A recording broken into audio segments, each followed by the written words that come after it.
shower guys. But I think Mom's still hoping to have one perfect family day this summer, so there's no use fighting it. Monday. My 4th of July started out pretty rough. When I got to the pool, I tried to get through the locker room as quickly as I could. But the shower guys were really chatty, and they didn't make it easy on me. I mean, gross. There they were, all naked and hairy, and they're asking me, "Hey, Greg, how's the family?" Ugh. Then Mom told me she left her sunglasses out in the car, so I had to go back through the shower area to the parking lot. I wore Mom's sunglasses on the return trip to make it clear I wasn't interested in conversation, but that didn't work out so good either. This time they asked, "Hey, Greg, where'd you get those cool shades?" Ew. Seriously, I wish those guys would just take a shower at home before they came to the pool. Because once you see somebody like that, you can never look at them the same way again. After I got past the locker room, things didn't get a whole lot better. The scene was just about how I remembered it, except more crowded. I guess everyone had the same idea to spend the 4th at the pool. The only time the pool cleared out was when the lifeguard called a 15-minute rest break and all the kids had to get out of the water. I think the idea behind rest breaks is to give adults a little time to enjoy the pool, but I don't know how they're supposed to relax with 300 kids hovering at the edge waiting for the break to be over. When I was younger, I used to just go swim in the baby pool during the 15-minute rest break, but that was before I knew how much peeing went on in there. The only area of the pool that wasn't a complete madhouse was the deep end, and that's where the diving boards are. I haven't been in the deep end since I was 8 years old, when Roderick talked me into jumping off the high dive. Roderick was always trying to get me to jump off the high dive, but that tall ladder really scared me. He told me I needed to conquer my fears, or I'd never become a man. Then, one day, Roderick told me that there was a clown at the top of the diving board who was handing out free toys, and that got my attention. But by the time I realized Roderick was full of baloney, it was too late. He'd snuck up behind me and pushed me off. Anyway, today Mom got everyone together to go to the picnic area because they were giving out free watermelon. But I've got a fear of watermelon, too. Roderick is always telling me that if you eat the seeds, then a watermelon will grow in your stomach. I don't know if he's telling the truth or not, but school's only a couple of months away, so I'm not willing to take the risk. When it started getting dark, everyone put their blankets out on the lawn to watch the fireworks display. We sat staring up at the sky for a long time, but nothing was happening. Then someone came on the loudspeaker and said that the show was canceled because someone left the fireworks out in the rain last night, and they got soaked.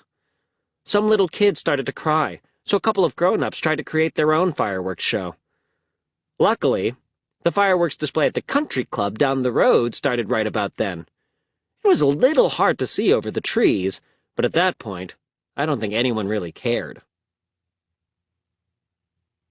Tuesday. This morning I was sitting at the kitchen table flipping through the comics, and I came across something that almost made me spit out my cereal. It was a 2-page back-to-school ad, right where any kid could see it. I can't believe it's actually legal to run a back-to-school ad 2 months before school starts. Anyone who would do that kind of thing must really not like kids. I'm sure back-to-school ads are going to start popping up all over the place now, and the next thing you know, Mom is going to be telling me it's time to go clothes shopping. And with Mom, that's an all-day affair. So I asked Mom if Dad could take me clothes shopping instead, and she said yes. I think she saw it as some kind of father-son bonding opportunity. But I told Dad he could just go without me and pick out whatever he wanted. Well, that was a dumb move, because Dad did all of his shopping at the pharmacy and came home with a bunch of tacky 3-for-$5 t-shirts. Before I saw that ad, my day was bad enough already. It rained again this morning, so Sweetie tried to get under the covers with me after Dad took him out.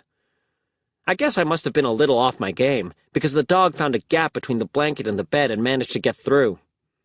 And let me tell you, there's nothing more terrifying than being trapped under your covers wearing nothing but underwear with a wet dog crawling all over you. I was stewing about the dog and that back-to-school ad when my whole day turned around. Mom had printed out some pictures from the 4th, and she left them lying on the kitchen table. In one of the pictures, you could see a lifeguard in the background.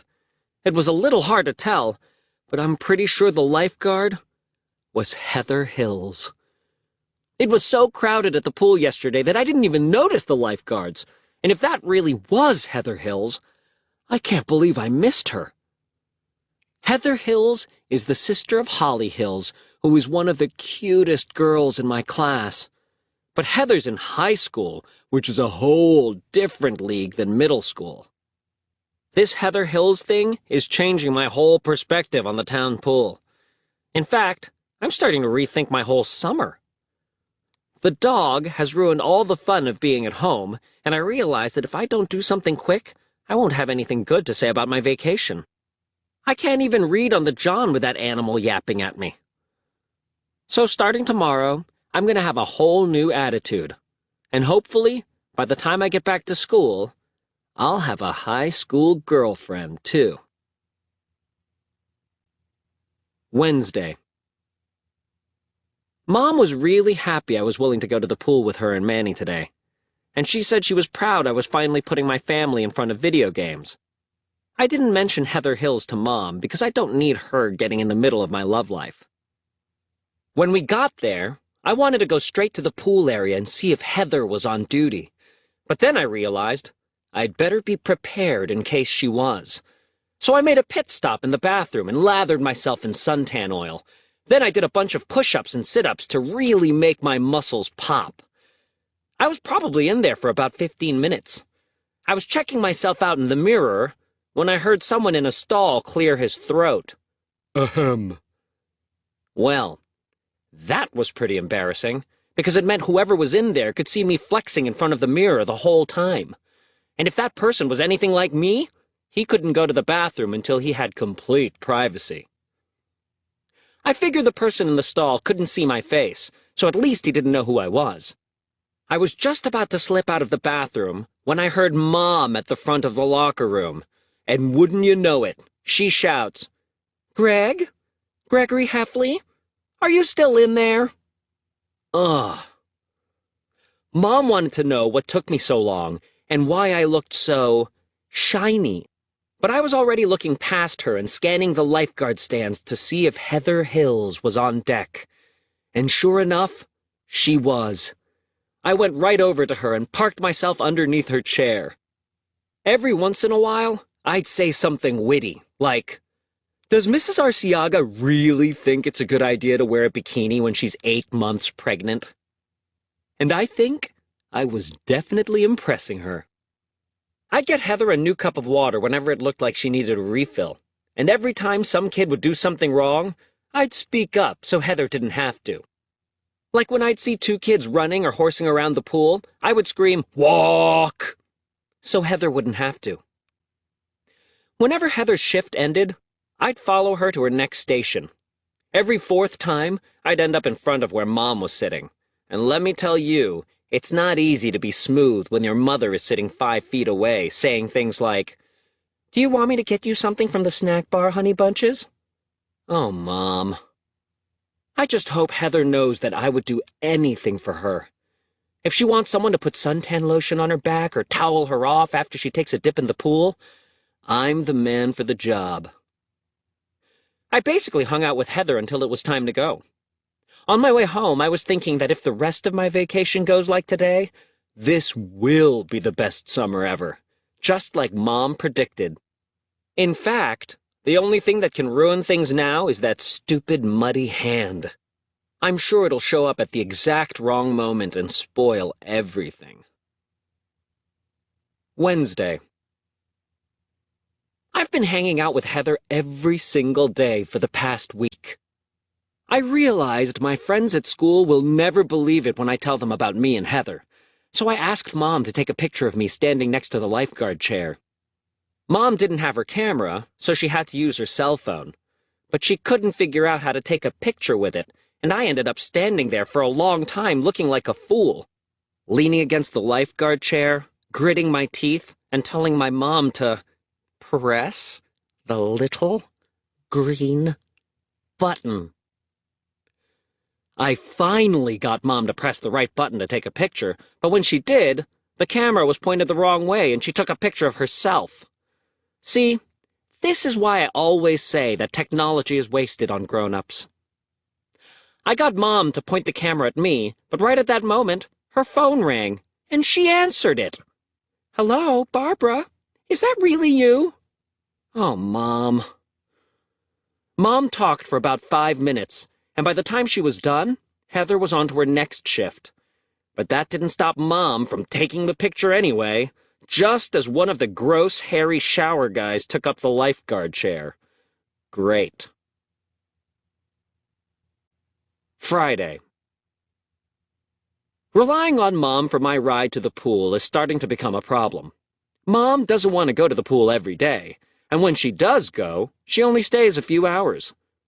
I like to be at the pool from the time it opens until the time it closes, so I can maximize my time with Heather. I wasn't about to ask Roderick to drive me to the pool in his van, because he always makes me sit in the back and there are no seats. I realized I need my own transportation, and luckily, I found a solution yesterday. One of our neighbors left a bike out by the curb with a sign that said, "Free," and I took it before anyone else could. I rode the bike home and parked it in the garage. When Dad saw it, he said it was a girl bike, and I should get rid of it. But I'll tell you at least 2 reasons a girl bike is better than a boy bike. Number 1, girl bikes have big, cushiony seats, and that's really important when you're riding in your bathing suit. And number 2, girl bikes have those baskets on the handlebars, which are good for carrying your video games and suntan lotion. Plus, my bike came with a bell, and that really comes in handy when you need to get someone off the sidewalk in front of you. Move along, people. Monday. I guess I should have known that a bike that was left out with the trash wasn't going to last very long. I was riding home from the pool yesterday, and the bike started getting all wobbly. Then the front wheel popped right off. So today, I had to ask Mom for a ride to the pool. When we got there, Mom said I had to take Manny with me through the locker room. She said he's getting too old to go through the women's locker room with her, so I guess they must have the same shower situation in there as they do in the men's locker room. It should have taken about 5 seconds to get Manny from one end of the locker room to the other, but it took about 10 minutes instead. Manny goes everywhere with Mom, so he had never actually been in a men's bathroom before. He was really curious and wanted to check everything out. At one point, I had to stop him from washing his hands in the urinal because I guess he thought it was a sink. I didn't want Manny to have to walk through the shower area and see the things I've seen. So I got a towel out of my bag and was going to put it over Manny's eyes when we walked past the shower guys. But in the 2 seconds it took me to get my towel, Manny was gone, and you'll never believe where he went. Right into the shower to join them. I knew I had to rescue Manny, so I closed my eyes as tight as I could and went in to save him. I was really nervous about touching one of the shower guys, and for a second there, I thought I did, and it made me shriek out loud. I had to open my eyes to find Manny, and then I grabbed him and got out as fast as I could. When we got to the other side, Manny seemed fine, but I don't think I'll ever totally recover from that experience. I kind of staggered over to my spot